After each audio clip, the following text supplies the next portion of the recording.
Welcome inside our CBS Sports Studios. I'm Adam Schein alongside my guy, Kyle Long. And Kyle, hold on. I'm being told the Chiefs just scored again. That turned out to be a lopsided affair. Listen, Raiders-Chiefs, you know it. You lived it. It's a terrific rivalry. And I thought that would be a competitive game. Instead, it was vintage Kansas City. And listen, Rashee Rice comes back from the 6-game suspension, and Patrick Mahomes throws him a couple of touchdown passes. We started this week in the NFL where the Chiefs weren't a playoff team. Like, if the season ended before Week 7, they were not in the playoffs. I think everybody needs to be aware and on notice that the Kansas City Chiefs unequivocally, once again, the team to beat in the AFC. They are who we thought they were. And now it's as if Patrick Mahomes, or Thanos, as I like to refer to him as, has all of his infinity stones at the skill positions. And, you know, we're going to talk about Patrick Mahomes, but I got to give my tip of the cap to Spags. Once again, finding a way to ignite some sort of motivation to go out there and dominate defensively.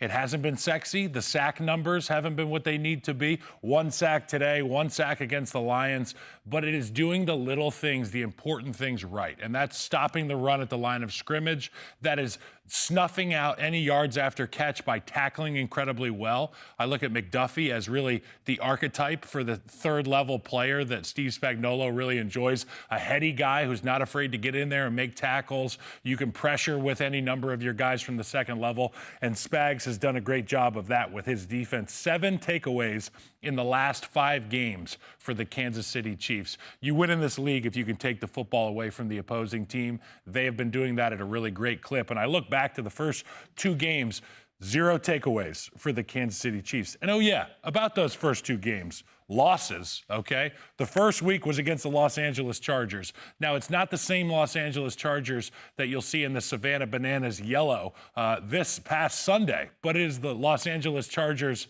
that had Rashawn Slater at right tackle, that had Joe Alt at left tackle, that had a number of players on the defensive side of the football. They were in that game. They were at full strength, and you were at home if you're a Chargers fan. You got that win. I remember Justin Herbert scooting out the right side and sliding for the victory in Week 1. And then you lose to the Philadelphia Eagles at home. And it's something to think about because we're looking at the Eagles, and they got to win this past Sunday, but they haven't looked like themselves. That was the full-strength Eagles, okay? The offensive line was the offensive line, all that jazz. And then you take a look at the way they've handled business since then.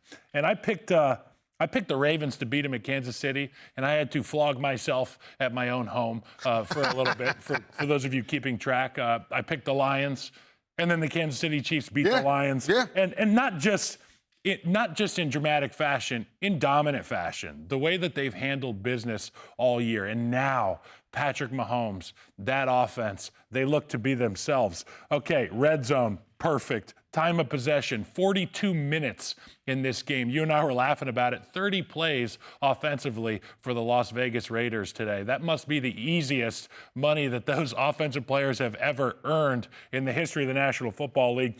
Average gain per play for the offense, 5.6 yards per play. That is fantastic. And you know what? The rushing numbers per carry aren't where they want to be, but Andy Reid, Matt Nagy, Patrick Mahomes, they figured out a way to have those short passes be an extension of the run game. You get the ball out on the perimeter, you force those smaller players to make tackles. Great athletes for the Kansas City Chiefs receivers. You put the onus on the defense. Not only that, all those bigs in the middle, they got to sprint out there, try to rally to the football. The Kansas City Chiefs were dominant today. Rashee Rice proved, albeit not explosive in terms of yards receiving today, it was football in context, in the low red area. He's a guy that can win a one-on-one. You saw him go outside, inside, back outside, fade ball to Rashee Rice. Love that. Mahomes clearly has his favorite target back. And guys like Hollywood Brown, guys like Xavier Worthy, and Xavier Worthy had his elbow dinged again today. We'll see how that goes.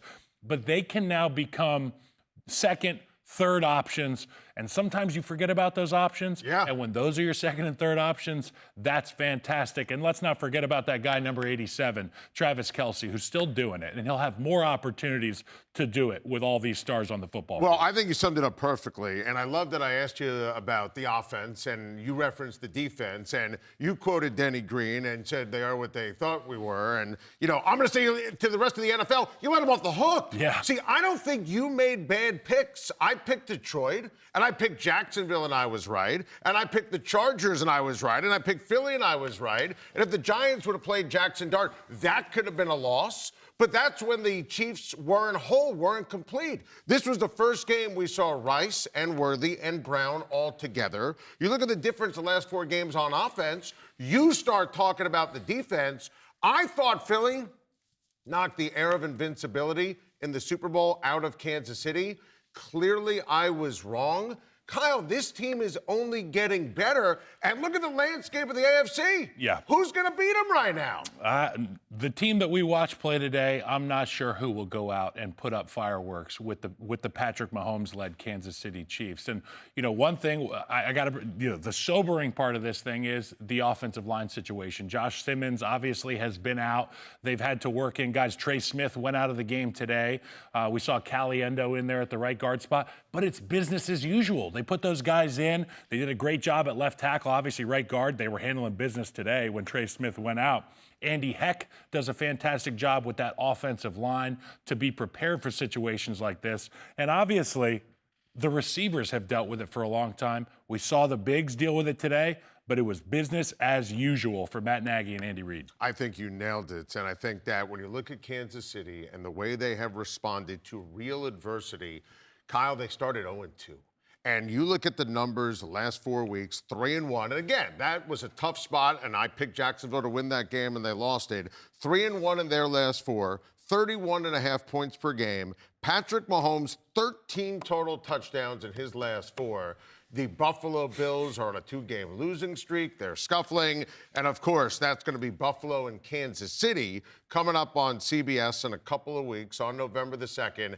And that game, always gigantic when it's Allen and Mahomes, that right now feels like it's going to be as gigantic as it gets for the playoff picture and the race and 1 seed in home field. And at this stage, and I picked the Bills to ultimately win the Super Bowl before the season started, I can't find football reasons right now to believe in Buffalo against Kansas City. You heard the old adage about the tortoise and the hare, haven't you? Of course. There's a lot of teams that started really hot. And as you and I both know, it is a marathon, not a sprint in the National Football League. Nobody finishes better at marathons than that guy back there, Andy Reid on the back wall, Patrick Mahomes, and the Kansas City Chiefs. So I agree with you. This Kansas City Chiefs team, they are the real deal once again. You had them in NFL, and you let them off the hook.